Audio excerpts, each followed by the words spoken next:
Thanks for tuning in to Countdown right here on Bloomberg Quint. My name is Neeraj Shah, and let's take a look at how the markets are faring. Afraid doing precious little after that big bang started the first 5 minutes of trade, maybe, or not even 5 minutes of trade. We came off and then we were meandering along just about 15-20 points in the green, but it could be 15-20 points in the red as well. Essentially, it's been a very, very flat day of trade. The mid caps and the small caps too, if you just pull up what the indices have done, precious little again.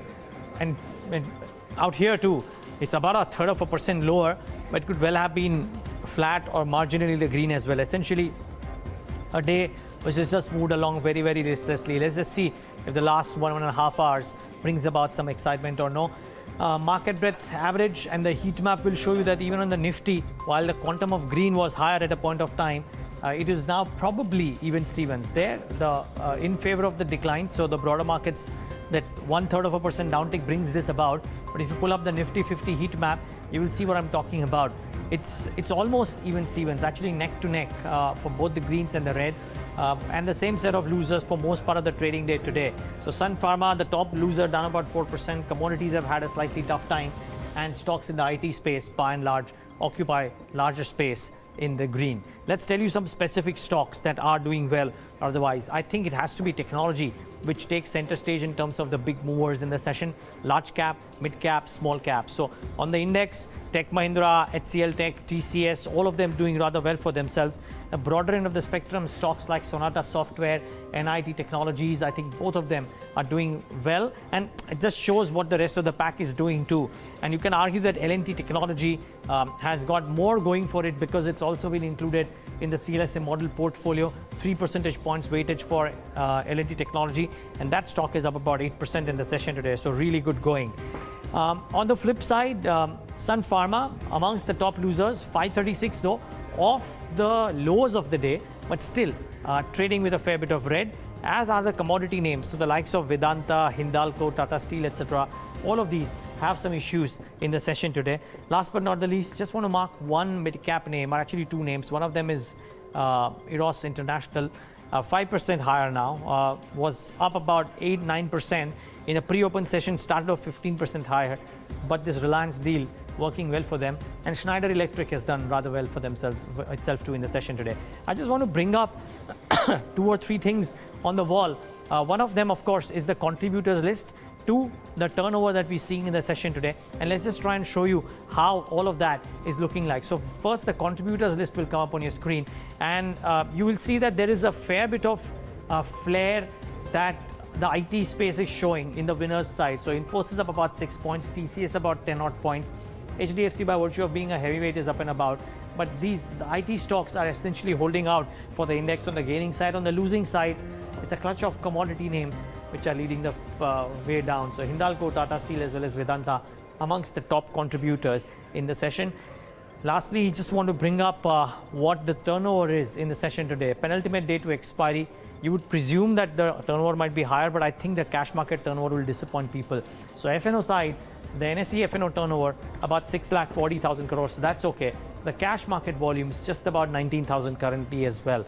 The last few days, we've been getting sub 30,000 crores on the cash side, so the volumes on the cash market have dipped materially. I don't think today will be any different. Look at the BSE cash volumes as well, just about 2,500 odd. So the volumes by and large have come off.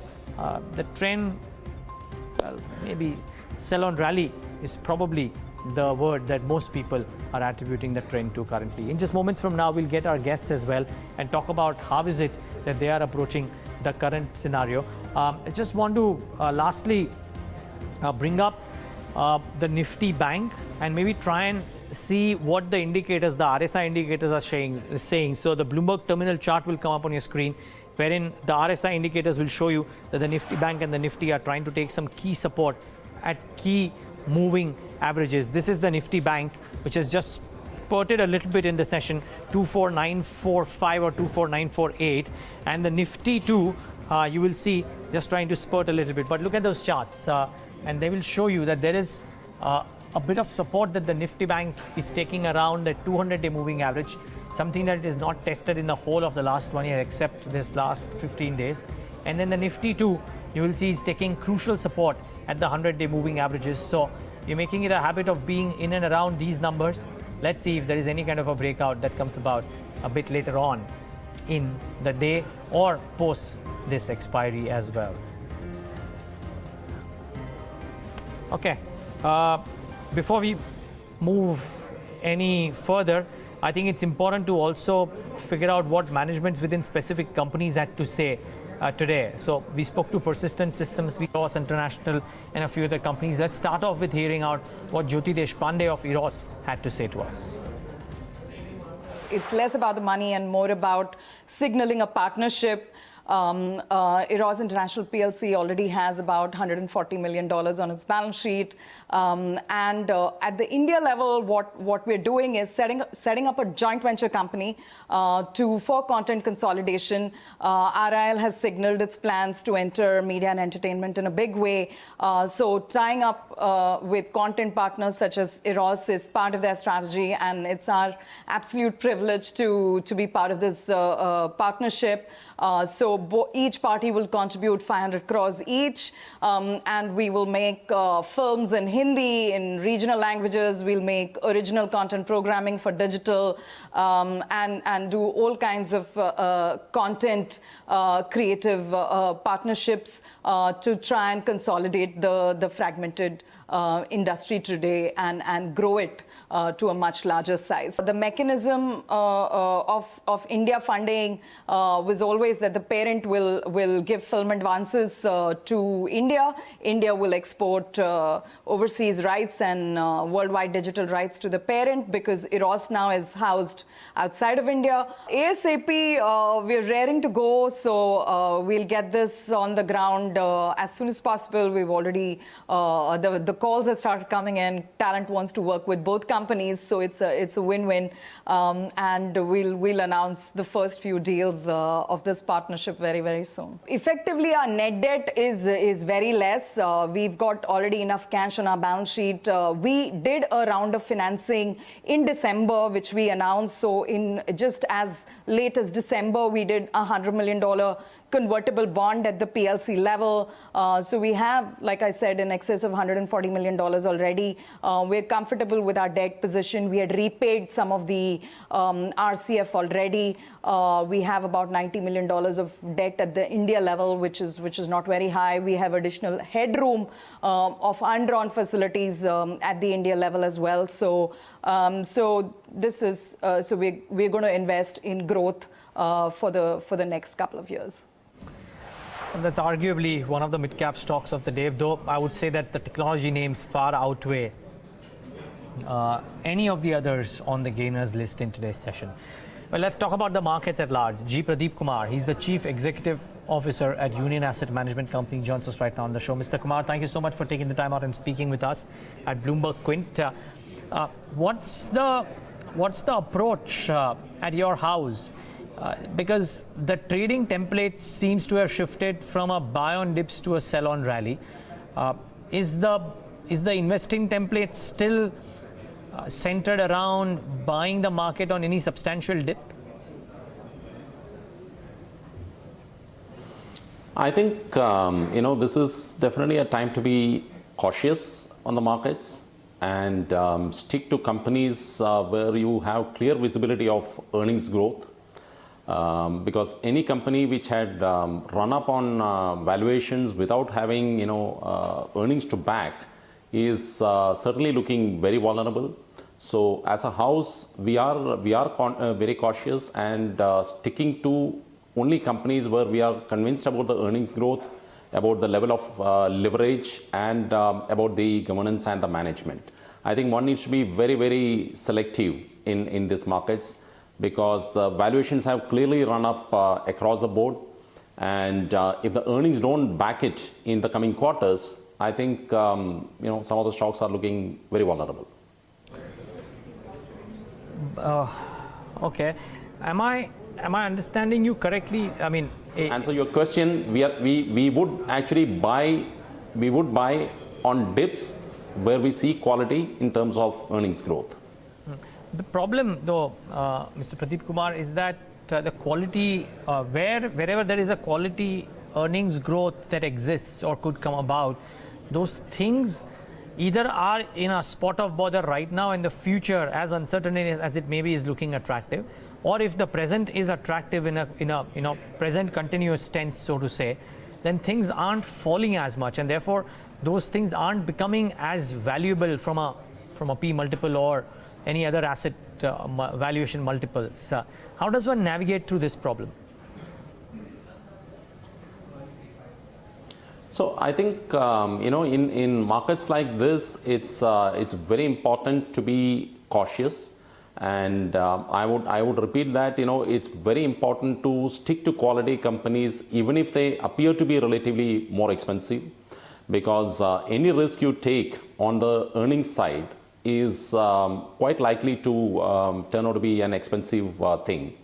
So our position is very clear that any company where we don't see earnings growth quarter on quarter, we are not getting into those companies at all. So if you go for the value trap right now, it could prove to be costly in our view. Interesting. So we look at sectors, for example, there have been very, very good earnings in automobiles, auto sectors, the infrastructure related sectors, where there are companies which are doing well and will continue to do well, and we take an overweight position on those sectors. Interesting. Yeah, it's also interesting that you're using the term value trap. Now, I heard you start off with a couple of spaces where you believe the earnings growth could come in. Autos. Let's face it, the earnings growth may be materially good, but almost all the companies, or at least the larger ones, have come off quite rapidly from the levels that they used to trade at 3-4 months down the line. We're just doing some analysis. Maruti is down about 10-11% from the recent highs. Eicher is down about 15-17%. One of the cheapest names in the auto and the index, by and large, Tata Motors, is off almost 20% from the recent highs that it clocked in. What's going wrong here? Is it that the valuation multiples are getting downgraded a bit for the stocks to correct the way they are, despite the fact that earnings and commentary seem to be okay? Well, I can't get into specific stocks, but in general, obviously, the market itself has come off. We have had, a fair amount of volatility in the equity market. Of course, even greater volatility, I would say, in the bond market. And in fact, we believe that the volatility in the bond market has had a significant impact on the equity market also. So what has happened is, to some extent, profit booking, and some extent, investors globally have become a bit nervous, particularly on the bond side, because the kind of volatility that we have seen in the bond market, sometimes in the last few weeks, it can unnerve many investors.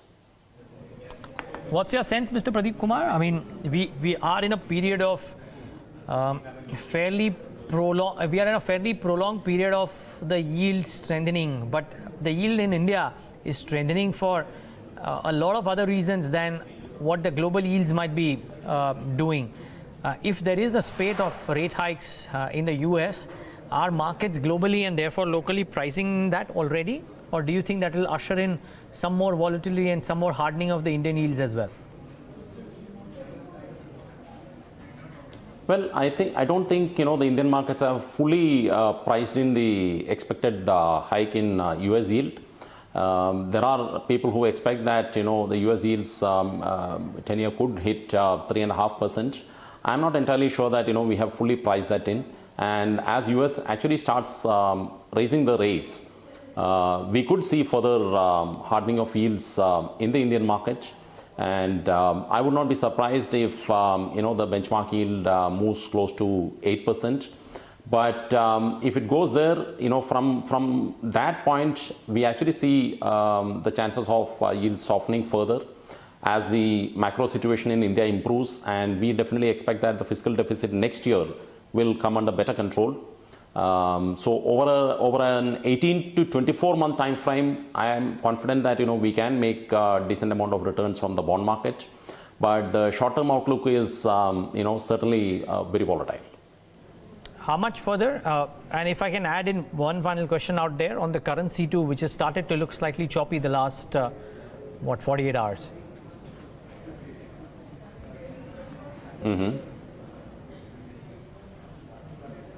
Beg your pardon?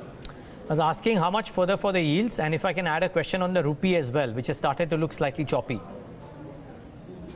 Yeah. Okay. I mean, on the benchmark yield 10-year, I would not be surprised if it moves to 8% or close to 8%. But I would expect that to be the peak if it goes there. Okay. As far as the rupee is concerned, I think rupee is unlikely to depreciate too much from current levels, more because there is weakness expected in the dollar. Not that there are reasons for rupee to be strengthening. But the general view on dollar is negative, and because of that, we could see relative stability on rupee at current levels. Okay. Mr. Kumar, one final thought. If indeed the currency is set to do what you're saying it will, what's the outlook on the export-oriented sectors? If there is one thing that is going right, it's the global economy. And whether manufacturing or services, exports by and large should do well, right? Of course, it's a key part of the economy. Okay, great. Okay, and if rupee doesn't fall significantly from current levels, it's not going to be helpful to the export sector. But the other way to look at that is that exports cannot depend only on currency helping them out. I think our overall business conditions and the competitiveness and the productivity needs to improve, and that is a long-term solution. Okay, that's a fair point. Thanks so much, Mr. Pradeepkumar, for joining in today and giving us your thoughts. Appreciate you being with us today. That's the view You're welcome. Coming in on the markets and well, not just the equity markets, but also the broader asset classes, which includes the bonds and the currencies as well. However, let's move on and get in a management. Steel strips and wheels. They have won export orders from BMW. They're going to supply 46,000 steel wheels to BMW from the Chennai unit. Remember, I would presume this is part and parcel of something that Steel Strips does every now and then, but the name of the client is interesting. Let's get in the management to talk about the outlook ahead and this order in particular as well. Mohan Joshi, Head of Corporate Strategy at Steel Strips and Wheels, joins us on the show. Mohan, thanks so much for joining in. How large would this order be? If you can give us some numbers here, aside of the 46,000 wheels that we already know, is there a value that you can attach to this? And is this a repeat order? Is this the first time order? And how does BMW as a client look like if indeed this is the first order? Thanks for having me. So BMW is an existing client with us, and probably it's a new order with us from BMW to this plant in Europe. And the tentative value of the order is around about 2.5 million euros. And it is a regular exercise, as you rightly mentioned, in terms of getting a new business from a customer and probably adding it to the portfolio. So it is definitely an addition to the export kitty that we have already. Around about 10% to 12% of the total turnover is coming from exports, and it is going to be an addition to that. How much does it take? How much time does it take to, say, execute a 50,000 steel wheel order for you as a company, export order? See, what happens is tentatively these kind of project lines are coming from the BMW itself. So I think the project line is going to be much clearer by the end of April when this is going to be executed, and this is when it is going to be clear to us in terms of how we are going to shape up in terms of our monthly dispatches. Yeah, but still there would be a ballpark estimate, right? I mean, sure. These are annual figures which keep on coming, and these are programs which contain minimum 3 years to 5 years kind of a program. So these are annual figures which are coming to us. And yes, these are repetitive because once the source is selected, obviously the source is going to be extended for a minimum period of 5 years. No, what I mean, Mohan, is that I'm sure of, or that I can reasonably estimate. My question is more that if you've received an order worth, let's say, of 50,000 wheels, sure. Does it take you 2 or 3 months to execute that same order, or does it take longer? It will take a little longer. About 6 months? BMW, yes, about 6 months, yes. Okay, and that is because it takes time to manufacture these wheels, or is it because from the period of getting the order to the period of starting the processing of the order, there is also a gap? Yes, so there's a lag between getting the order to productionize. So that gap is not considered in the 6 months. And that is a period of almost 2 to 3 months in terms of getting prepared for making these orders and then probably the execution of the same. Okay. And what kind of margins come in from orders like these? I mean, would companies like BMW or some of the others give you lower IRRs than what the other orders would look like? So typically in the domestic market, you are running at around about 12 to 13% kind of an EBITDA, versus an export segment which is giving you closer to 18 to 20% kind of an EBITDA. So exports is always at a higher margin than the local factors. Apart from the factors of currencies, which can always help you out in case they serve you in your direction. And you are currently at about 10-12% on the export side. We are at closer to 18 to 20% at export side. And where was this number last year, Mohan? Around 15 to 16% was it was there in the last year, and probably it is going to further improve because of the addition of the alloy wheel segment, which is closer to 25% at EBITDA.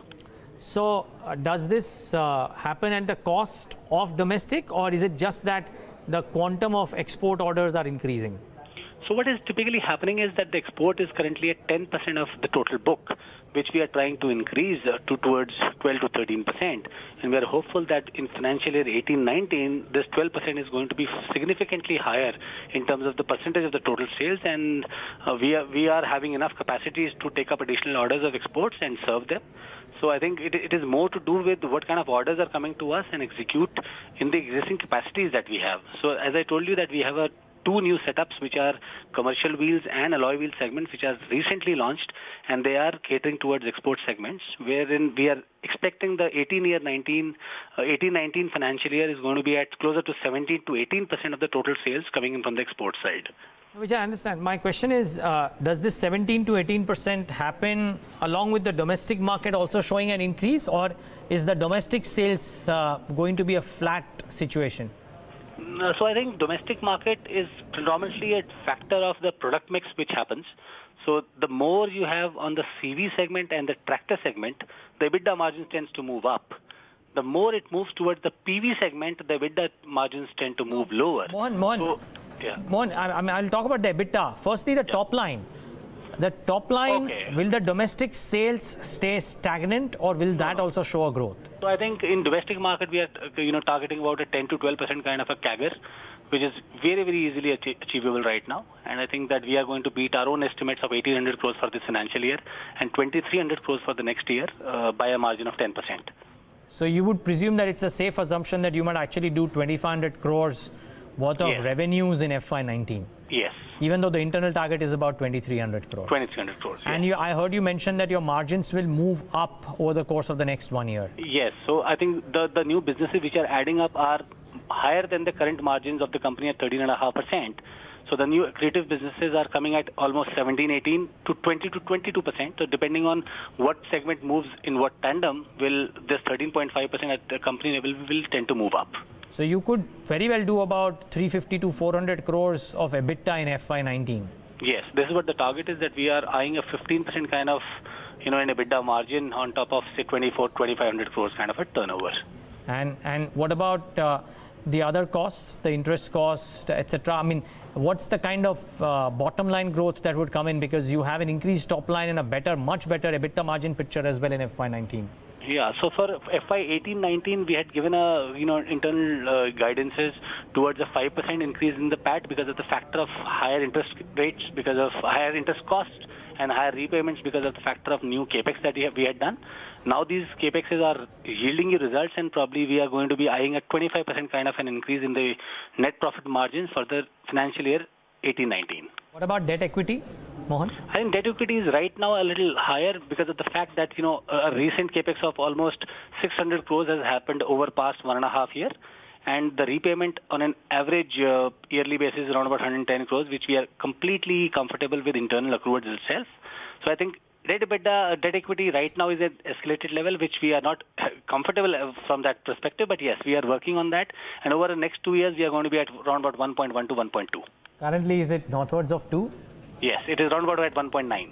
It's 1.9. You aim to bring it down to 1.2. 1.2 over next 2 years. Will this happen by issue of equities or pure repayment of debt? So it is purely repayments of the debt by an earlier period that we had anticipated. So we never thought that, the commercial wheel plant of Chennai is going to be at 100% utilization by 3 months of the productionization itself. So we are hopeful that this trend is going to continue for the next full financial year, and probably we are going to be paying a larger amount of debt than what we had earlier anticipated. Well, we wish you all the best for that and more, Mohan Joshi. Thank you so much for taking the time out and speaking with us today. Thanks a lot for having me. That's Steel Strips and Wheels speaking about their numbers and the outlook ahead. Revenue growth of or revenue numbers of 2,500 crores expected for FY19. Margins expected to move up to 15% from the current 12%. They're hoping of a better bottom line performance as well. Q3 numbers, the bottom line numbers were fairly decent.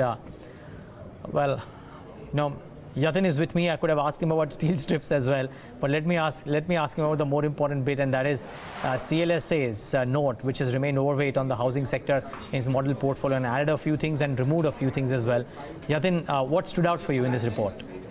Neeraj, CLSA, usually comes out with their quarterly reviews as far as the model portfolio is concerned. And after the quarterly numbers and probably end of December, they have figured out a few trends which are emerging, especially for January, in which they expect that, there could be some slowness in terms of overall economic activity. If you look at the key indicators like, coal production, trade deficit, exports, they have been seen from a negative bias. But if you look at auto numbers, domestic, airline data, and also petrol consumption along with IIP, that has come out, quite strong. But CLSA indicates that vis-a-vis December, January 2018 has been slight, bit on the slower side. But if you look at the model portfolio changes, IT is one sector wherein CLSA has changed its stance from underweight to a neutral rating now. They believe that probably the kind of pickup that they are seeing in the US markets augurs well for IT stocks, and probably that is the reason why they have changed the stance. In fact, they have added TCS and L&T Technology Services to the model portfolio with 3 percentage point weight each. Interestingly, they have removed Tata Steel from their model portfolio and got down the weight for Reliance Industries. So these are the two marquee names in which they have reduced the overall weightage. Property remains a single biggest overweight in the model portfolio with a 6 percentage points weight, and probably this is in line with their confidence, with respect to the overall housing market. And finally, the sectors to watch out for, as per CLSA, will be financial and industrials, wherein they remain overweight. And on the contrary, staples, materials, and telecom is where the brokerage is underweight on. Okay. Yatin, interestingly, the property overweight from CLSA continues. It's been a long time now that they've been bullish on this space. Mahesh Nandurkar speaks about it a lot as well. Yeah, clearly, Neeraj, and the kind of ramp up that we have seen in terms of the recovery in the property market. More importantly, the tier 1, tier 2 cities are doing well in terms of launch sales. And also, if you look at the kind of funding that we are seeing from the private equity space for the real estate sector, especially the listed space, CLSA has been quite excited as far as the entire real estate space is concerned. They have, I think, if I'm not mistaken, have coverage on Kolte Patil, Oberoi Real Estate. They have coverage on Prestige Estates as well. So a lot of stocks they track in the real estate space, and this is one sector wherein the brokerage is quite positive on. Okay, thanks a lot for that, Yatin. Thanks for joining in and giving us that perspective. Now, let's try and put the spotlight on an information technology company. Yatin was speaking about how technology is done well. And I just wanted to choose L&T Technology Services. That's the company that we want to highlight. It's snapped a 5-day losing streak after it was included in the model portfolio by CLSA. We were just talking about it. And let me try and analyze what's happened in this stock in the recent past and what's happening in the session today for L&T Technology Services. So the news, of course, as we spoke about, that CLSA has included the stock in its model portfolio with a weightage of 3 percentage points. So that is one key thing, and that's led to the stock moving up 8%. That the IT space is up and active also helps. But the recent news flow in L&T Tech has not been too bad. In fact, in the Q3, they outperformed and came up much better than what the analysts were expecting. The revenue growth was much stronger in the December quarter, and most people believe that a strong revenue growth, deal momentum could all supplement growth and margin expansion as well. So the company seems to be on a sound footing. All of that leads to heightened trading activity. Whenever there is a piece of good news in L&T Technology Services, you will see multiple days wherein L&T Tech moves up for 3, 4, 5 days, maybe a couple of percentage points, maybe 5 percentage points. It shows that there's a lot of trader activity out there in this stock as well. Look at the kind of buoyancy that people and investors have on this one. 7 buy calls, yes, but the average target price on the Bloomberg terminal is 1090. The current market price is about 1362, so that's about 20% higher than what the average target price is from the sell side. It is at a substantial premium to the peer average as well. Valuations, 1 year forward price to book, substantially higher than what some of the other peers would have as well. That doesn't stop the stock though from moving up. That doesn't stop CLSA from adding the stock to the portfolio, and that doesn't stop traders from trading this stock in a big way. Look at the volumes in today's session, much higher than the 20-day average as well. This blue line is the 20-day average. The white line is the current average, current day's trade, and look at the kind of volume uptick that we've seen in this stock in the session today. So all in all, a stock viewed fairly favorably by traders and investors alike, and it's showing in the way the target prices are for L&T Technology Services much higher. By the way, speaking of technology, you heard NASSCOM revise the guidance yesterday to 7 to 9%. Their outlook on hiring is fairly bleak, but we spoke to Persistent Systems today to take stock of what they believe the Persistent or some of the other listed IT companies could do in FY19. Here is what Anand Deshpande had to say about the NASSCOM guidance and about what they will do over the course of the next 12 to 15 months. We all expect to do a lot better than that. See, the challenge has not been, at least for us, the bigger challenge has been in the last few years has been the attrition on existing business, and partly driven by the fact that the effort required for the same work is going down. In terms of new business opportunities, the opportunities have been very good. The challenge in terms of the growth rate has been, is the growth enough to backfill the attrition that you see in an existing business because of the changes in transformation? There are new shoots that in terms of new opportunities that we are starting to see. And I think this is for us the time to invest in sales and marketing. So without necessarily saying what would happen to the profitability because of that, the fact is, I think this is the time to invest in sales. And you would see more increase in sales and marketing from our side in the next 12 months. And that should have a long-term better effect. For the next financial year, I'm definitely looking at investing more in sales and marketing as a real specific, plan for next year. And, that will usually have a lead time, meaning it will take a 2-quarter lead in terms of lag, in terms of getting the business to come in after you have added the salespeople, which might have an impact on the profitability for some time. But I think this is the time to invest in sales. Well, that's interesting. Though Persistent as a stock isn't doing too well compared to some of the others. But let's get in Hemen Kapadia of KRChoksey Securities. He joins us right now on the show. Hemen, good afternoon, and thank you so much for accommodating this interview request. How are you feeling about the expiry, Hemen? Even currently, today's session, while we started off much higher, we come off quite rapidly from the highs of the day as well. Doesn't seem like traders are in a very bullish mode. A very good afternoon to you, Neeraj. Thank you for having me. I think you're absolutely right. One gets the feeling that things are a bit bearish. I mean, they're quite bearish. The sentiment on the ground is too bearish. We saw the Bank Nifty make a new low. The Nifty has shown just a little bit of relative strength, which it has held on to. I mean, it's just sort of hanging by this fingertip. So I have a feeling that this expiry we will pass through without 10,280 breaking. And I have a feeling that the overall situation, currently it seems a bit improbable, but I still feel that we could be setting the stage for a bounce either towards 330 today or early tomorrow. So I have a feeling in the extreme near term, a small recovery, I'm not saying too much, is probably on the cards. I mean, in fact, that's pretty interesting. 10,280 is the level that you're watching on downside. In the last two sessions, including today's session, we've seen aggressive put writing on the 10,300 strike. And if you go by the premium of almost 25 rupees, put writers will be safe till the time index trades around the mark of 10,275 or thereabouts. But I mean, in terms of individual stock strategies, what are you advising today? Once again, I am not. I'll be slightly reticent about going short at this point in time. Navneet, I have been slightly iffy. So I have a buy call. Plainly, once again, this is for a bounce, a recovery, not a rally. Kapadia Ceramics has been sharply down. It has seen a very sharp downside. Currently, it's oversold. Downside appears limited. There has been crossover buys by the MACD, the stochastic. The stock hasn't broken its recent bottom. The hourly charts are turning a bit positive, so it's more of anticipation. So I have a buy on Kapadia Ceramics at slightly lower levels, Navneet. A buy at around 575 with a stop loss of 560 and a target of 605.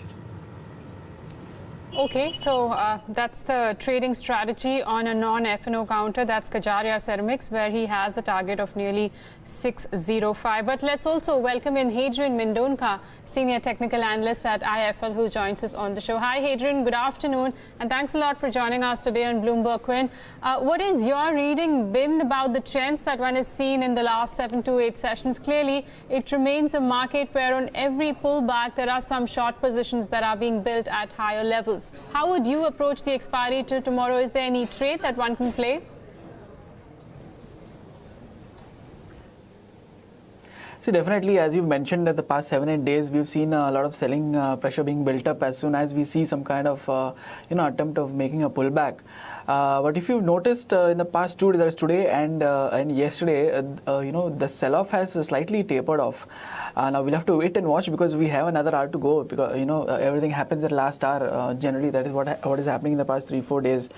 But definitely the selling has been slightly tapered off, and I guess we are so the supports does not change for the Nifty. So 10,275, 10,300 continues to be that important support zone for Nifty. So unless and until we are not breaking below that, I think the risk reward is clearly in favor of the bulls currently, and going aggressively short at these levels will not be something that I would like to advise to anyone. Hadrien, what about your individual strategies? Yeah, so we are going with a buy and a sell both. So the first stock that we are pretty certain about is DMart. The stock, after consolidating for almost 3 to 4 weeks now, has finally shown signs of a strong uptrend being built on. We've seen a very good breakout after this consolidation, and I think one can consider entering DMart at these levels, and I won't be surprised if DMart once again rallies towards its all-time high. So we've kept a target of slightly below the all-time high of 1280, and we could keep a stop loss of 1199. The other stock that we are bearish on currently is BHL. So the stock has actually broken down from this short-term structure that we have seen on the daily chart. And I think if we see this, a downward momentum continue, the stock can fall close to target of 86, 85. That's what we are expecting. And you can keep a stop loss of 95.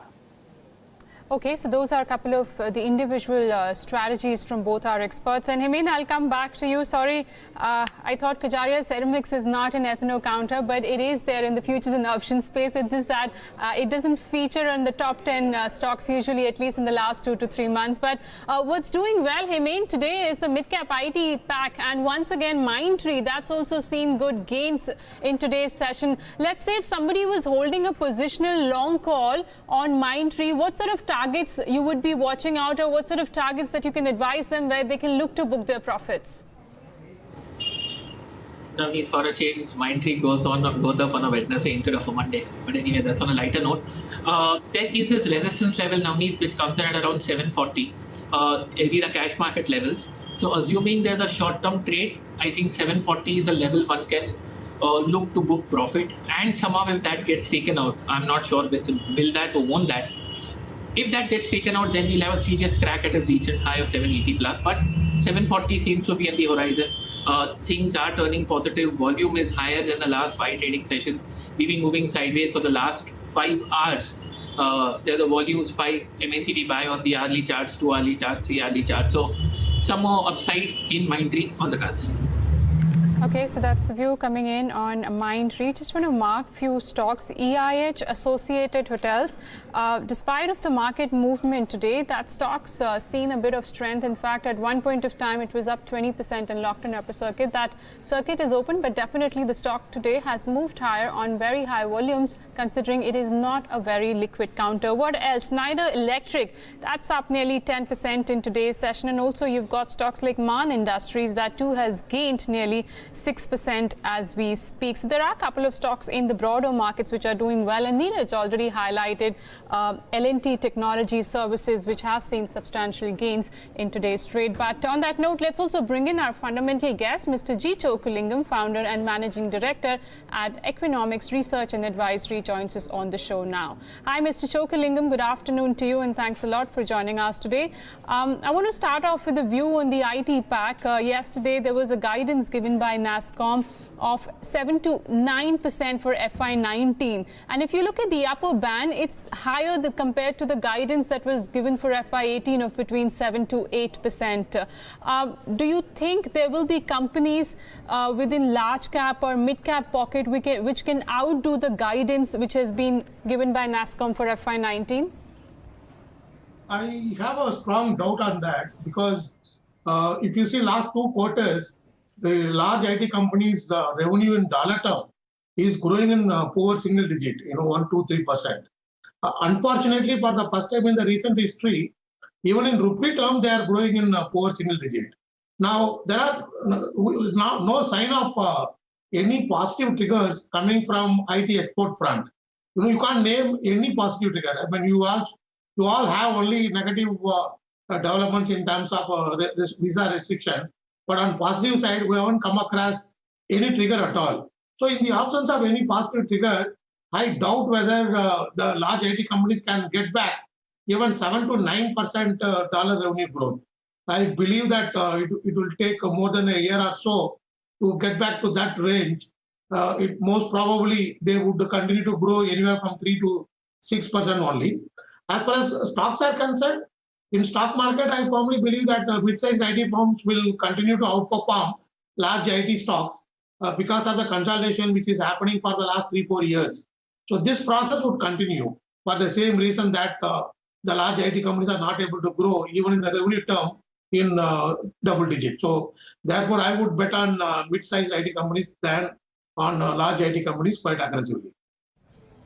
Just want to address those flashes there on your screen, which were being flashed just a while back. A company called Indian Hume Pipe that's won an order for 136 crore from Andhra Pradesh. And remember, it's a company with a market cap of 1,875. And post that news, you did see the stock spiking. So currently, Indian Hume Pipe is trading with gains of nearly 3 to 4%. Well, that's the view in the IT pack, where Mr. Chokkalingam feels that the mid-cap IT companies will be outperforming the larger cap. But Mr. Chokkalingam, what's the view on the banking space? We've seen a correction coming in for a lot of these PSU banking stocks. Anything that you would like to pick at lower levels?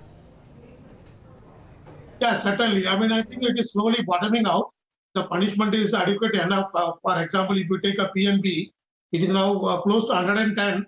It is 3 times, adjusted book value on the basis of reserves, including revaluation reserves.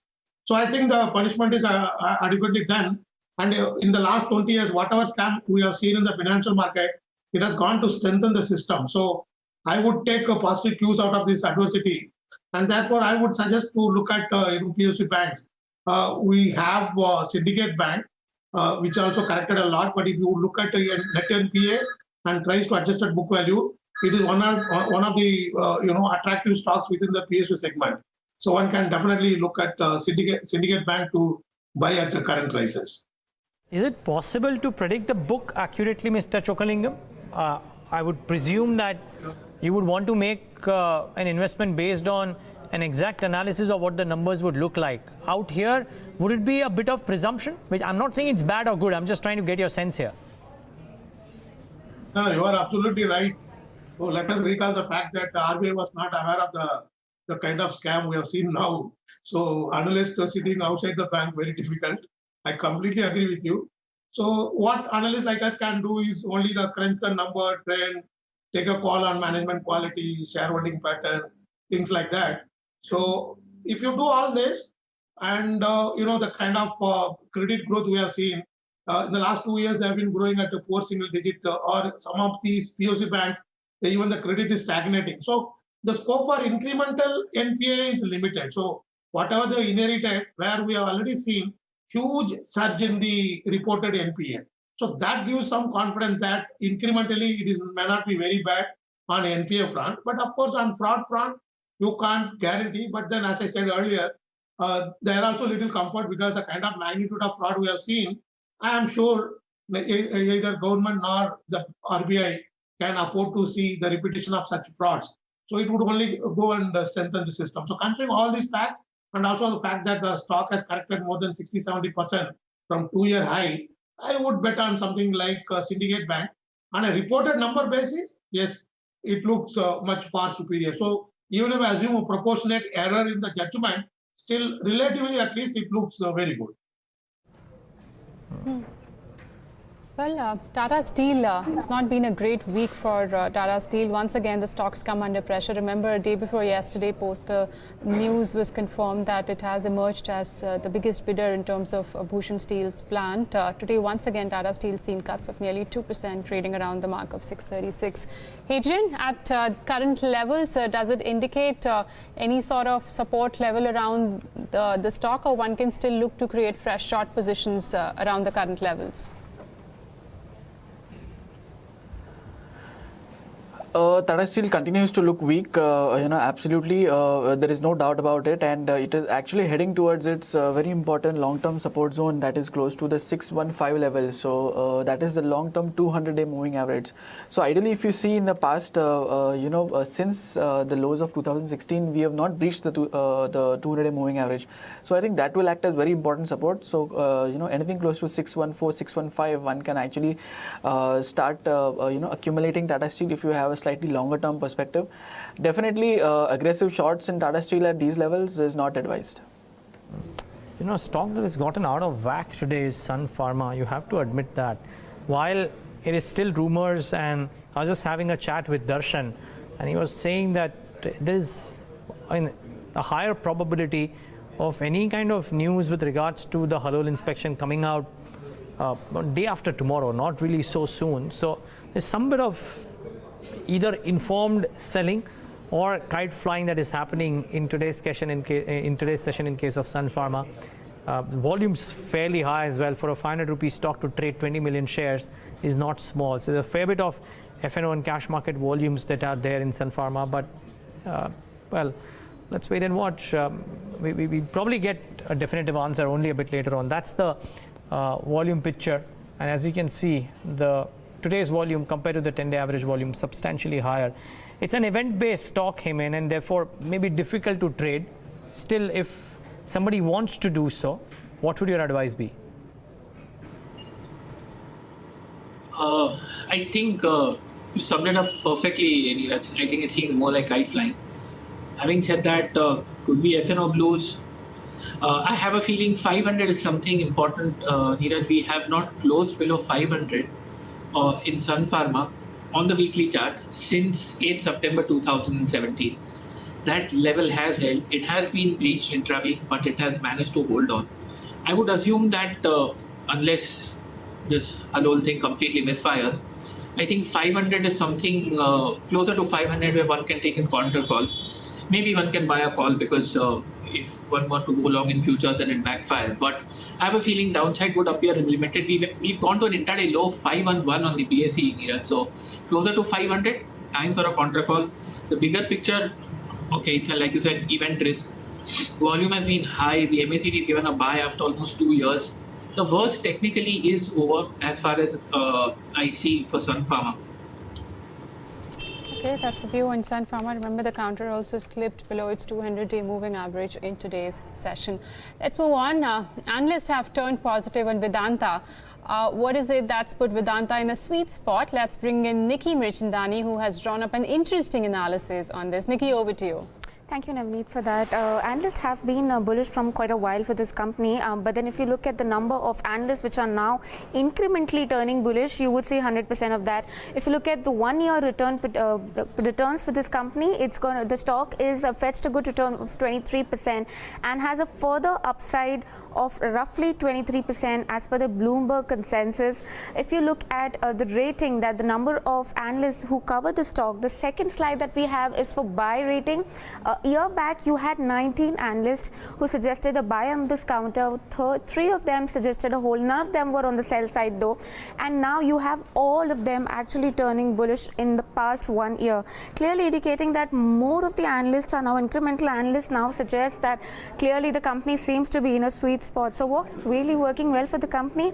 Well, it has emerged as a well-positioned commodity play given the underlying trend that we're seeing for commodity prices. Now we know that commodity prices have been on a boil. If you look at the returns of 3 important segments for Vedanta, which contribute to nearly 87% of their EBITDA, you would see zinc prices, which are at decade high, have shot up at 14%.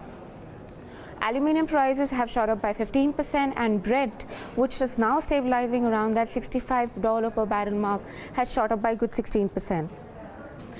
Also, if you look at the capacity expansion plans for this company, besides the pricing, you are also seeing the volume growth. That again is a positive. And the last point that we have is about the sales. Well, if you look at the fundamentals of the company for the last 3 quarters, sales for this quarter, sales were at 3-quarter high, sales were at multi-quarter high, and both your profit margins as well as your EBITDA for that matter were at 3-quarter high. So clearly that puts a spotlight for Vedanta, which has clearly emerged as a preferred place, at least in aluminum segment for that matter. Thanks, Nikki, for bringing in all those details. That's about Vedanta. The counter today, however, has seen a bit of profit booking, which is down 1.5%. Mr. Chokkalingam, like to come to you to take your views on Vedanta, where some of the analysts have turned bullish on street, but everything's been going right for the company. The global metal cycle is in the right direction, and we've seen globally the metal prices have been moving higher. What should be the advice for an investor or a shareholder who has kept, the stock in the portfolio? What sort of levels can they watch out for? Another 5 to 10% upside is possible because the management has strengthened the balance sheet by reducing the debt, and a lot of expansion plans are on the anvil. But for a medium to long-term investment, I would prefer Hindustan Zinc rather than Vedanta, because Vedanta has got a lot of uncertainties in terms of outlook for crude oil and aluminum. They are more volatile, whereas the zinc business is very steady and stable. And even the stock-wise, Hindustan Zinc has, from 3-year low, it has multiplied 3 times, whereas Vedanta has gone up more than 5-6 times. So considering the run-up in the stock valuation and, uncertainty regarding oil and other businesses, I would prefer Hindustan Zinc to Vedanta for medium to long-term investment. Otherwise, in the short term, one can definitely hold Vedanta for 5 to 10% upside. Oh, okay. Any thoughts on the commodity stocks from a trade perspective, Hadrien? Maybe you've already given a couple of them, but yesterday up and active after the Coal India decision. Today, a bunch of them are down. Even the larger ones have corrected and corrected quite strongly. How does one approach trade, either from an expiry perspective or from a slightly more positional perspective? Yeah,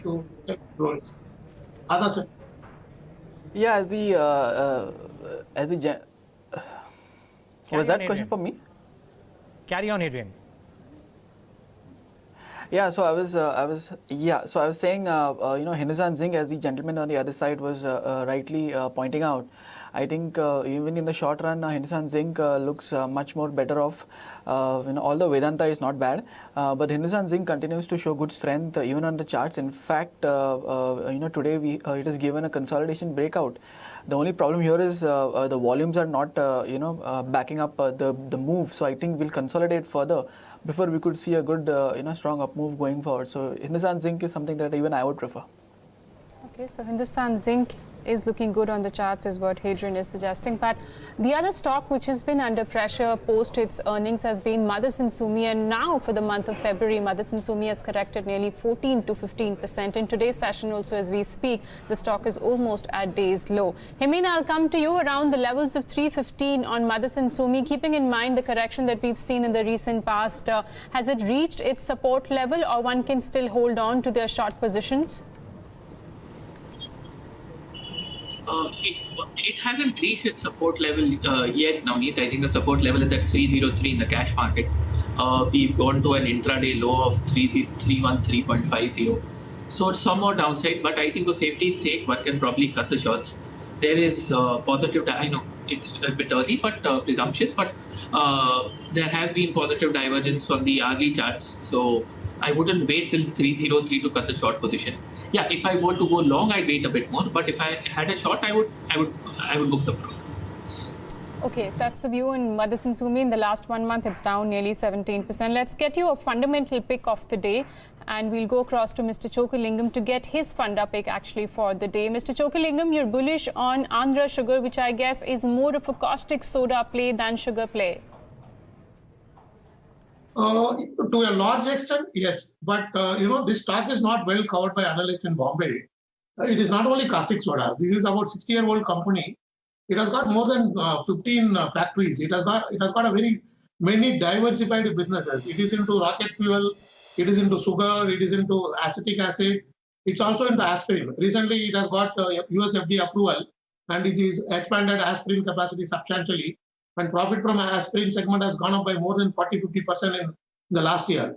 And as you rightly said, caustic soda also, the prices have gone up, substantially year-on-year basis. Even in the last 2 months, they have gone up nearly 8 to 10%. And this company is the second largest player in caustic soda, also the most efficient producer of caustic soda, because it has invested heavily in Andhra Pradesh Gas Power Corporation, where it gets power at the cost price, which is paid into caustic soda plant. So therefore, they make caustic soda at the lowest cost in the country. And per quarter, they are making more than 50 crore of profit from caustic soda. Also, there are 3 sugar plants. One sugar plant they have shut down, which is in the heart of a big town in Andhra. So I believe personally that there is a lot of value unlocking potential. Apart from that, they have got the subsidiary which is Josil, which supplies chemical inputs to MNCs like Asian Paints, ITC. Most of the customers are MNCs for this subsidiary. Also, it has got a good stake in Andhra Petro. And these stocks also have run up in the last 2-3 years. So if you value for caustic soda, diversified businesses and asset rich as well as investment richness of the company, I think the stock is worth much more than the current price. So that is the reason I have been recommending strongly Andhra Sugar. Mr. Chokkalingam, what's the time horizon for this call? So the stock has come down by 32%, surprisingly from the peak. Of course, it moved from 110 2-3 years ago. I believe that 25-30% one can hopefully get in 3 to 6 months' time, because I believe the punishment is much more than what the stock deserves. And if somebody holds for 1 to 2 years, the stock can even double from the current level. 630 is the target which he set around Andhra Sugar. 473 is the level where the stock is currently trading, and he does have a time horizon of nearly 3 to 6 months. Pull up Voltas. It snapped the 2-day fall, and the stock is doing pretty well in today's session. Another Tata Group company, 3.5% higher in today's trade. Hadrien, on the charts, Voltas, would you initiate any fresh long position, considering now the counter is trading almost at day's high level?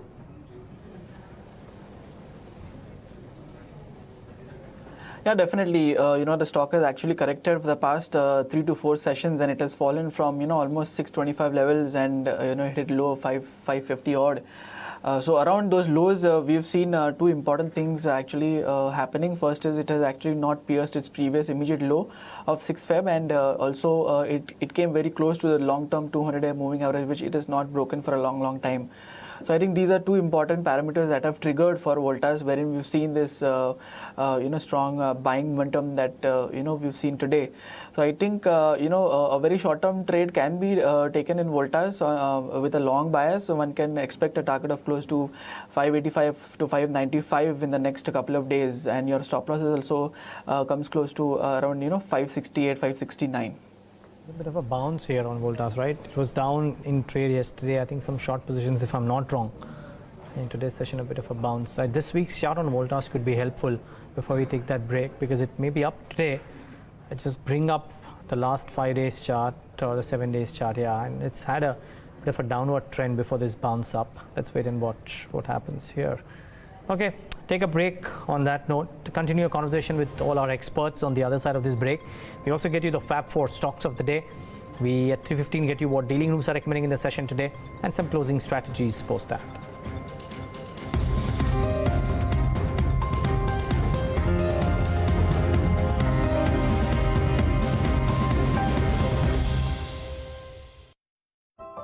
Where there is life, there is hope, there is meaning. But life has its downs as much as its ups. Life is about challenges. life is about opportunities. Time for joy, time for celebration, and time to introspect. Thankfully, in every one of life's moments, and even beyond life itself, there's LIC. Zindagi ke saath bhi, zindagi ke baad bhi.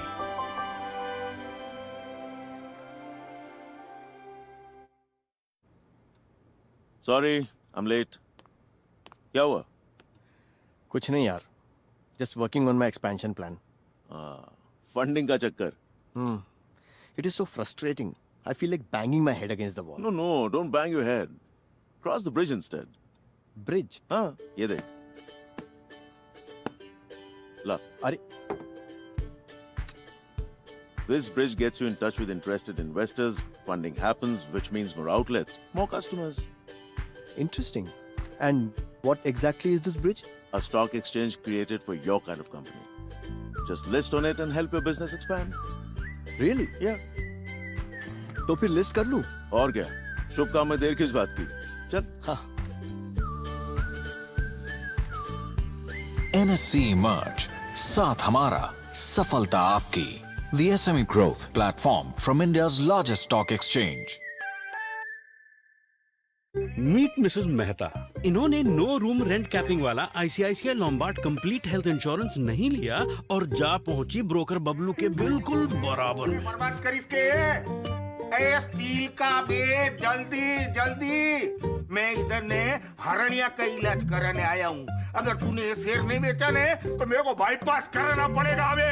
अरे steel out, cement. ये payment नहीं हो, cement डूबा.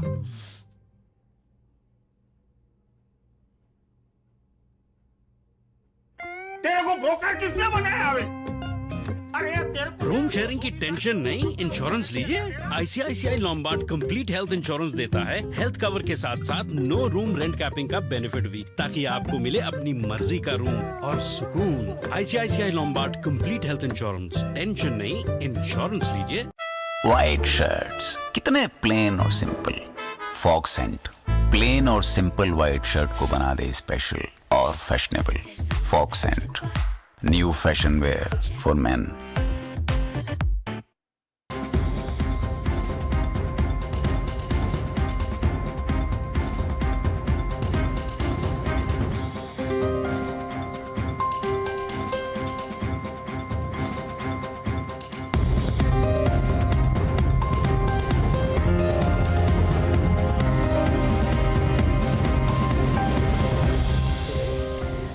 Back with Countdown right here on Bloomberg Quint. Remember at 3:35, a quick programming note.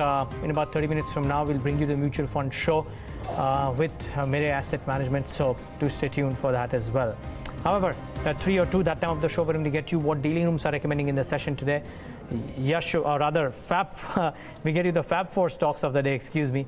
Yash Upadhyay Johnson with what's made to his list. Yash. Yash is not too happy with you, Neeraj. I'm so sorry, Yash. Good afternoon. Okay. Good afternoon, Neeraj. So IT stocks were trading higher today after industry body NASSCOM revised its guidance, saying that the country's IT exports are likely to grow by 7 to 9% in constant currency terms for FY19, which is a slight improvement from its previous number, with L&T Technologies gaining close to 9% today.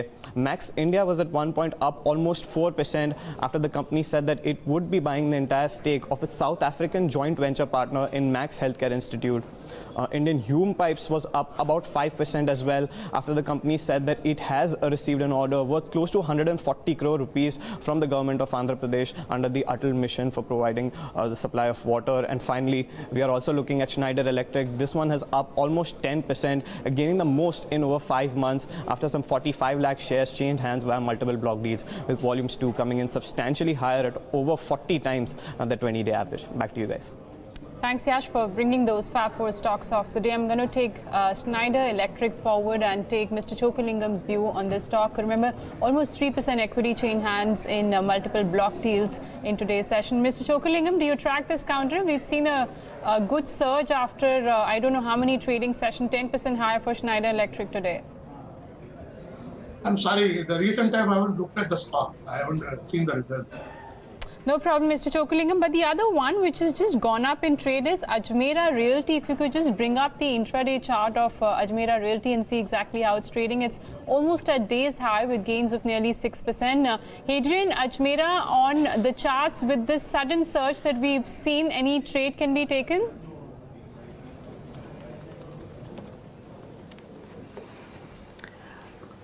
I think the trade is, completely avoid at these levels because there is no sign that we have built a base at these levels, or no signs that we are trying to consolidate before we see any kind of an up move. So this move has come completely abruptly, and I assume maybe some news has been flashed or something like that.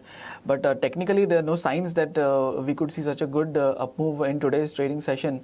Although the volumes backing is still there, but I would actually avoid Ajmera at these levels. Yeah, it's a difficult stock to trade as well, so I completely agree. But having said that, it's a stock that is certainly moving around in the session today. I don't know, I can't take my eyes off IT and large cap IT at that. What a phenomenal bounce back in the session today. I don't know if you've taken a chart check on any of the large cap Nifty IT names and if there is a trade that still exists there. Hemen, from an expiry perspective tomorrow, would you trade HCL Tech or a TechM or a TCS? HCL, TechM, TCS, HCL Tech, Neeraj, looks like a expiry trade. We moved a bit, I know. We are at 938 in the cash market. I have a feeling that we have space till 950 and 963. So a long call expiry trade on HCL Tech. Stop loss of 920. And it's just moved up a little bit though in the last few minutes. Are you taking a trade on any of the large cap IT names?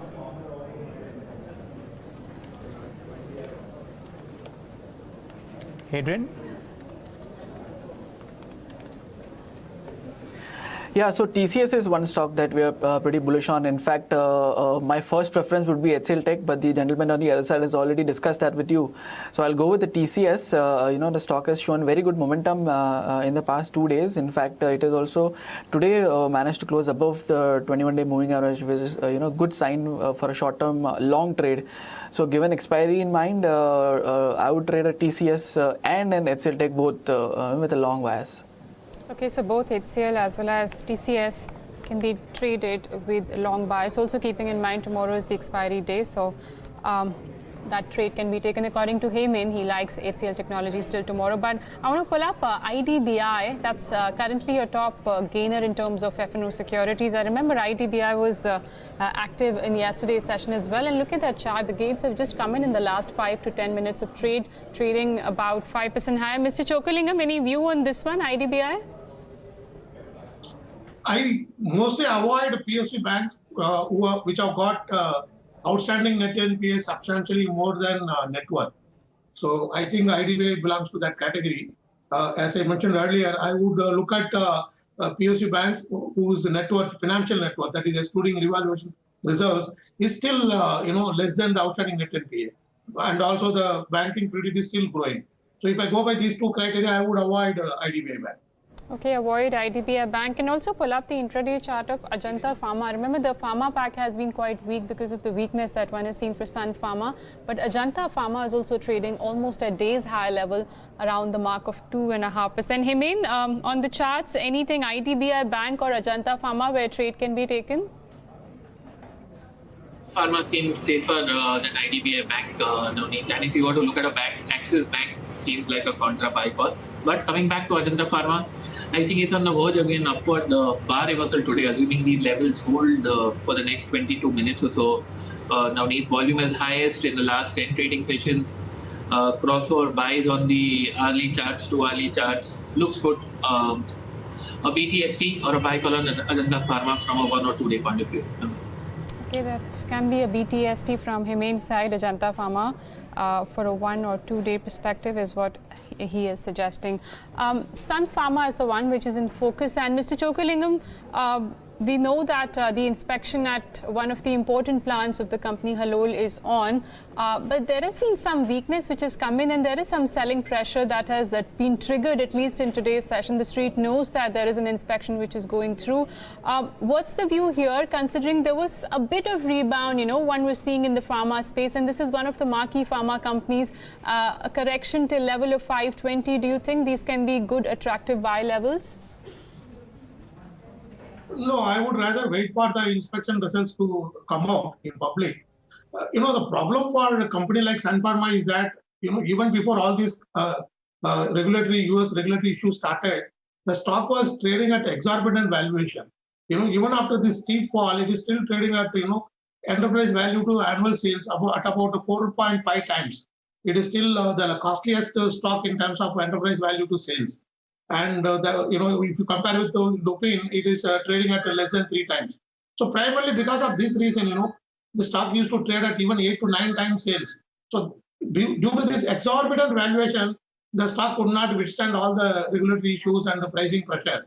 So now also it is too costly, but those who are holding the stock, they continue to hold. But to add, one can definitely wait for US FDA's final outcome and then, go for the stock. Okay. What else? Just trying to look at a few stocks that are now trading close to or at their 52-week lows. Not too many at the 52-week highs, by the way. BPCL is trading slightly weak. I don't think it's a 52-week low though, but yeah, trading weak, about 1.5% lower. There are a couple of, no surprise that Gitanjali Gems is out there, but it's not comparable. But amongst the larger names, I think the one that is trading slightly weak is BPCL.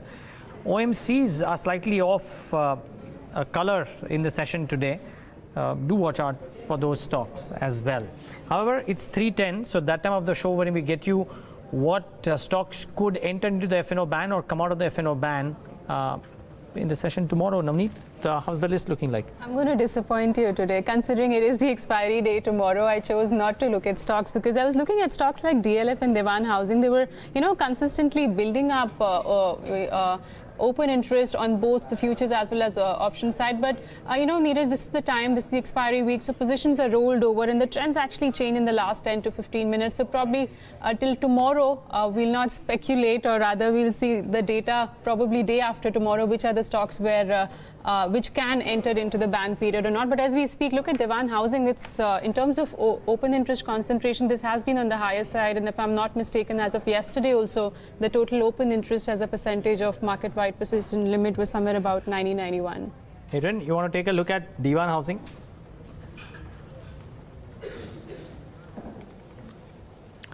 Yeah, we've seen the stock actually do a very good, upswing over here, and we've seen this, prices again retracing to its mean. So the mean is close to 550, 555 levels. That is where I think the resistance is. I think only once we see Dewan Housing from here on crossing above, 555 levels convincingly, and also close above the same, that is when I'll be more convinced about the DHFL or even going long on a DHFL from here on. Yeah, it's looking slightly looking good right now, but we'll be giving confusing trends. By the way, I was looking at the other stocks that are moving around in the session. Late surge in Sharda Cropchem. I think it's moved up a bit in the last few minutes of trade. Atul Limited, not Atul Auto. Atul Limited is the other one which has inched up. IDBI Bank has inched up. So there are some stocks which are moving up. Some are not liquid too. Atul Limited, of course, is not too liquid.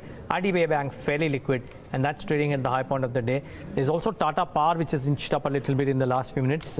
And what has strengthened quite considerably in today's session is Growth Finance. It's not just Dewan Housing. I think Growth Finance trading probably 4 or 5% higher in the session, and now trading 8% higher, now trading at the highest point of the day.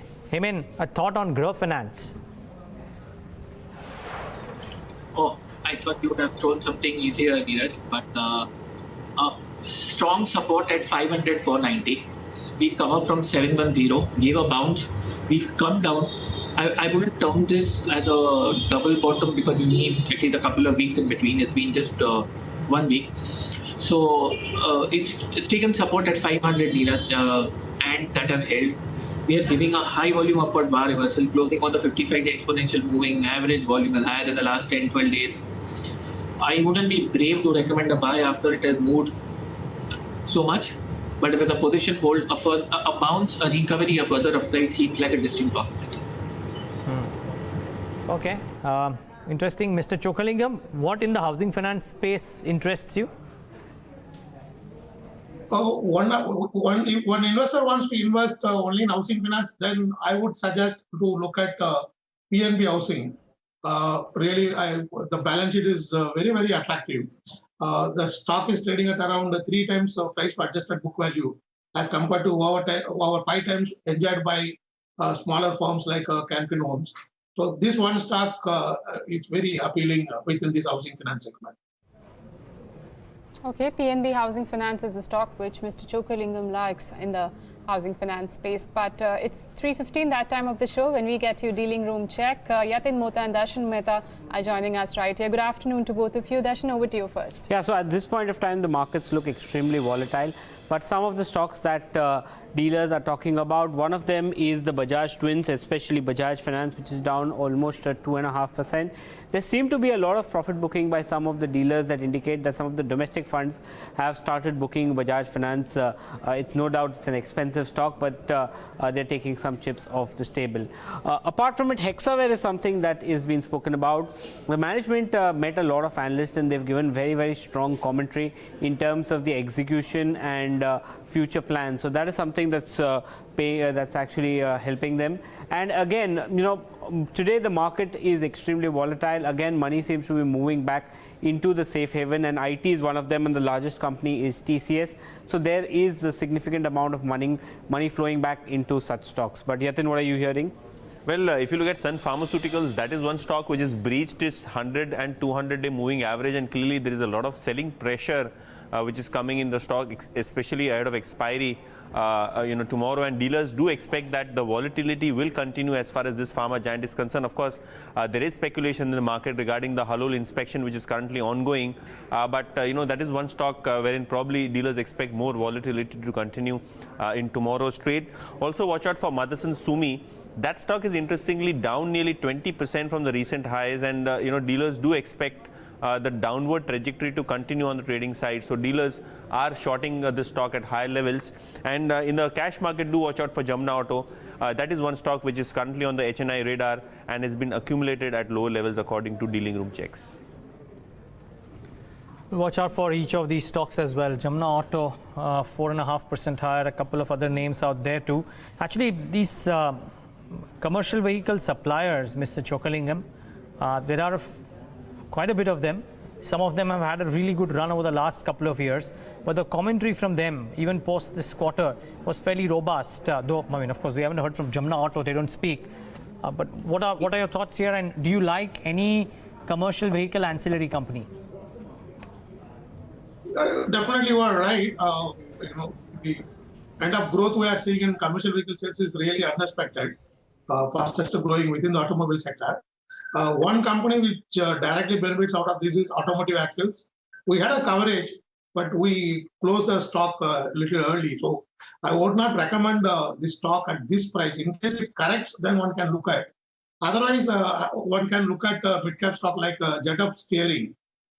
This also supplies ancillaries to commercial vehicles. This stock has corrected also quite a bit. So this one would be suitable stock to play on this robust sales of commercial vehicles. Okay, Mr. Chokkalingam, we'll let you go on that note. Thanks a lot for joining us today and giving us your fundamental pick of the day on Andhra Sugar, and also taking us through your views on different sectors of the market. PC Jewelers, that's the one which is under pressure once again. That's trading with cuts of nearly 5%. And remember, HDIL will no longer be there in the futures and options space post the April series, so that has also reacted negatively. That's trading with cuts of nearly 4.5%. Hadrien, anything on HDIL or PC Jewelers, any trade?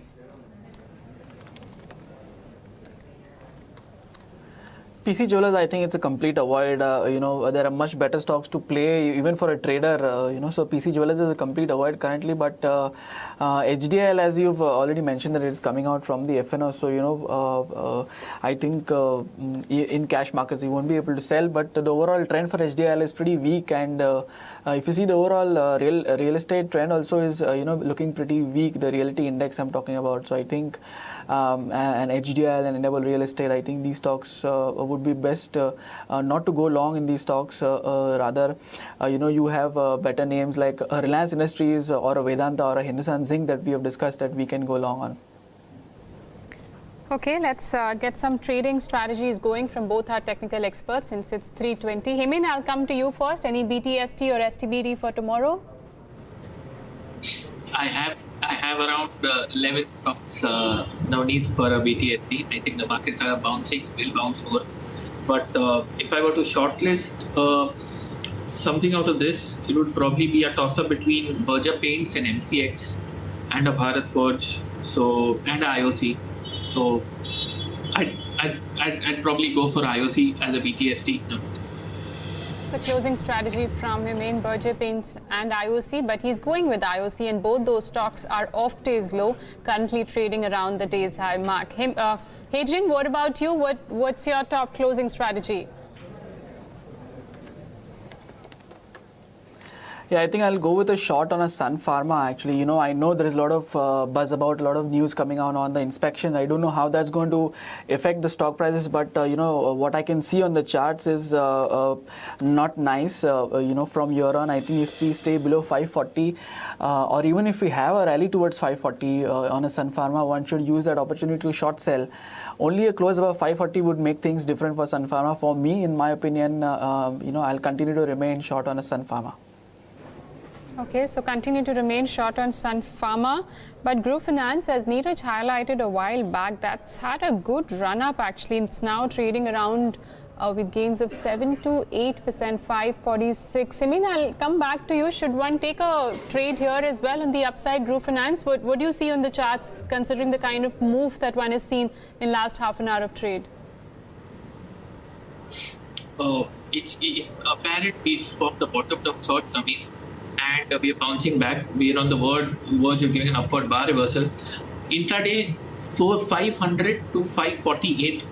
I'd wait for a cool off till 534 or something if I were to go long, Navneet.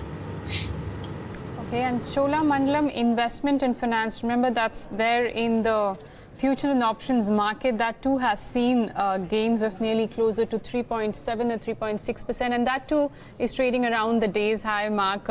Anything here, Hadrien, at 1,382? Would you take a trade? Yeah, definitely. It has shown signs of bouncing back with very good volumes, and in fact, even if the relative strength is looked at, it is trying to move beyond the 60 mark. So I think definitely there is a trade here with a long bias, and one can play for an upside target of close to 1420, 1435 in the short term. Okay, so that's the view on Cholamandalam. But as we speak, Nifty is trading above the mark of 10,400. Remember, today's opening was also above that mark. So finally, there has been some sort of recovery that has been seen in the last 1 hour of trade. Contrary to the template that we've been seeing in the last few sessions, where there is some sell-off which comes in the last hour of trade, and definitely closing above 10,406 would also mean a closing above 100-day moving average for Nifty, which will be a positive sign. That's the Nifty contribution. Clearly, you've got all the heavyweights there, TCS, ITC, Reliance, Infi, which are contributing the most, and dragging it lower is also Sun Pharma, and the other heavyweight on the index, HDFC Bank, with nearly 10% weightage on Nifty, is trading in the red, but dragging it lower by just about 4 to 5 points. That is happening sans the banks, which is actually a pretty good sign. HCL Tech is at 946 now, so the call given by our experts seems to be working well. Tech Mahindra is 4% higher. So yes, technology stocks, and these are not really heavyweights, but contributing in their own sweet way. But heavyweights do include, as Navneet said, Reliance Industries, ITC, TCS for sure, and select private banks are also in the green, though they are not really the driving forces behind this up move. In fact, a strong surge now. Quickly, guys, any trades? I know we revisited this question earlier, but just this surge that we're seeing in the last few minutes of trade, Hadrien, would you be tempted to trade the Nifty? A quick BTST?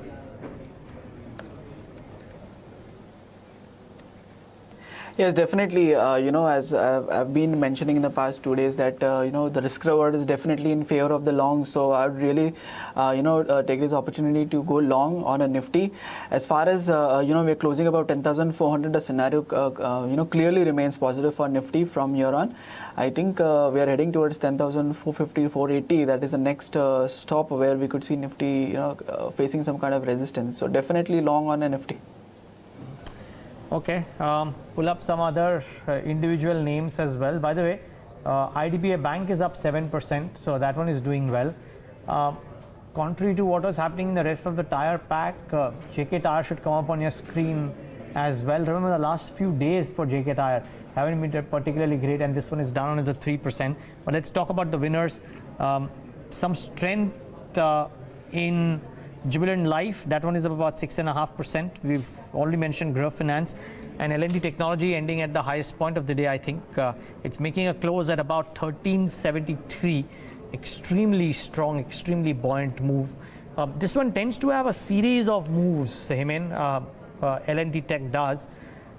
Could this be one of the few days wherein we'll see the stock, or could this be a start of a bit of a rally for L&T Tech? Would you trade a stock which has already gained 9%? No, I wouldn't, Neeraj. You're absolutely right. It could be the start of something interesting. But like you said, if it's moved 9%, no. And having said that, it's been a bounce. But some of the mechanical indicators have just signaled a crossover by 3-4 trading sessions back. So I would take this as a recovery, a slide down, testing the bottom and the turnaround. So a small, I would wait a bit. I wouldn't be so excited as of now. This could be a pullback, and a bottom test is required before we take a more confirmed bullish view. Well, the other heavyweight which is contributing today is ITC. That's seen gains of nearly 1.5%. The counter trades around the mark of 268 and almost around the day's high mark, 1.8% higher for ITC. Remember, this is one of the FMCG companies which has underperformed compared to its peers in terms of stock price movement, and that's got to do with the GST rate tinkering which has happened in the past. Hadrien, on the charts, 268 on ITC. Has the cycle turned for this one? Because for the longest time, this is the stock which was languishing in that range of 250 to 270.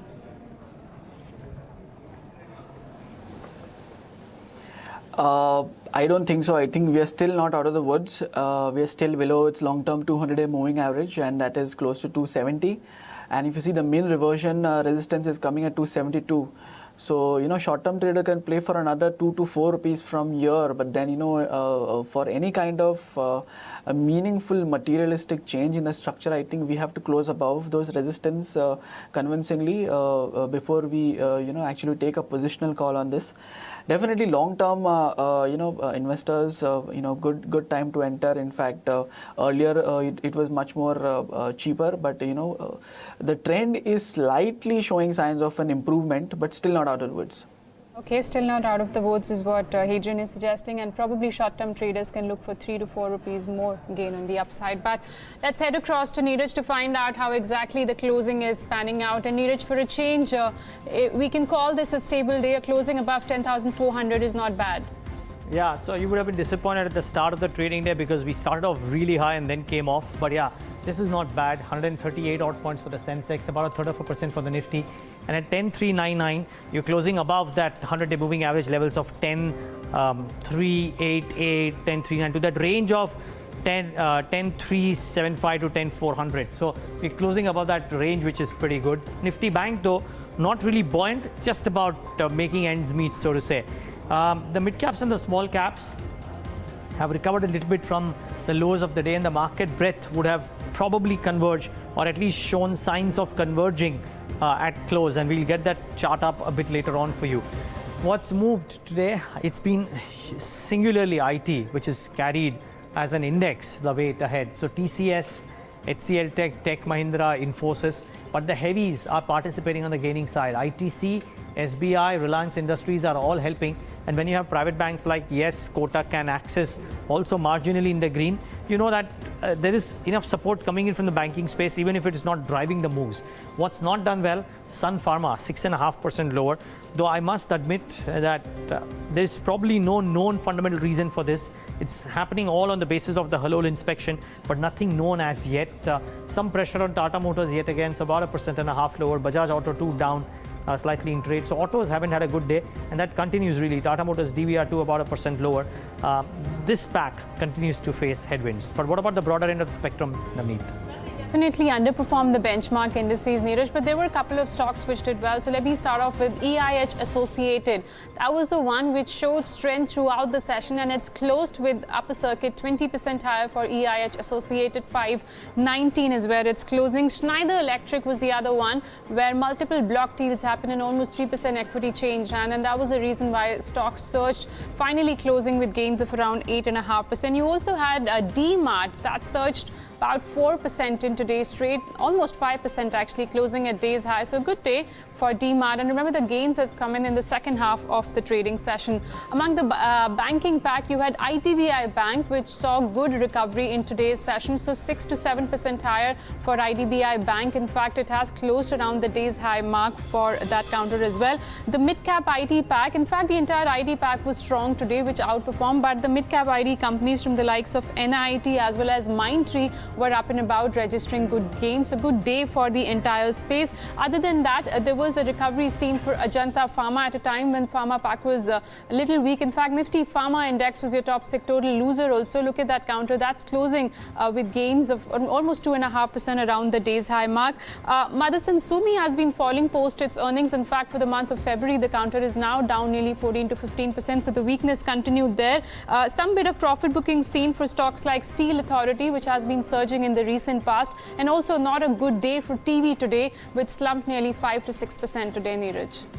Well, so on balance, you'd have to say that it's turned out to be a good day on close.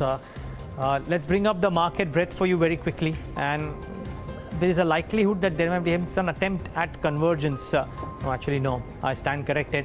Though it was 1:2 in favor of the declines, now about 2:3. So it's improved ever so slightly, but has improved a bit. And the volume should come up on your screen as the final thing that we want to display. And again, lower than what we've traditionally been used to in the month of Jan. Higher than yesterday, but at 28,000, not really above the 30,000 mark. The BSE volumes continue to remain lower. NSE FNO you would expect to be high anyways. Penultimate day to expiry, you would probably get that as well. But on balance, above the 100-day moving average, good news. I think that's a positive sign, and also closing above the mark of 10,400. The options data has been suggesting 10,300 was also a very crucial mark where a lot of put writing has taken place in the last two sessions. But let's see, I think 150 points here and there from current levels looks like where the expiry can take place. Let's see if it's a volatile day tomorrow. Final thoughts from our experts. And Hemen, to you first. What do you anticipate the expiry day to look like? I think the downside has protected Neeraj, as we spoke earlier in the show. A bounce from here seems to be in the cards.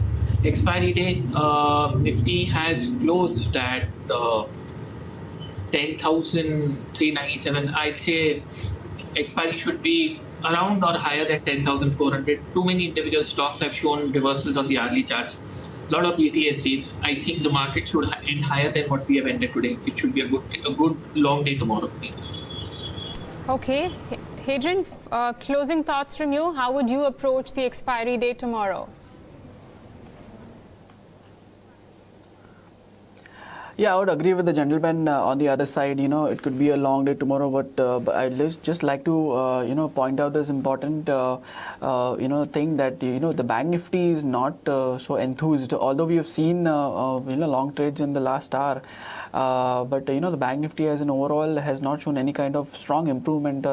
Definitely the downside is protected, but Bank Nifty could be a pain point if we don't see any kind of meaningful recovery even in tomorrow's trade. So Bank Nifty is something should watch out for. Okay, so watch out for Bank Nifty tomorrow. And remember, for the series, Bank Nifty has lost nearly 9%. I'm talking about the February series. And even Nifty has lost about 6%. If there can be any sort of short covering rally that one can expect in tomorrow's trade, we'll have to wait and watch for that. But definitely today's closing above the 10,400 mark is positive. On that note, I'd like to thank both our guests, Hemen as well as Hadrien. Thanks a lot for joining us today and taking us through your technical views on the markets. Well, with that, it's a wrap on this edition of Countdown. Don't go anywhere. Up next is the Mutual Fund Show with Neeraj Shah. Stay tuned.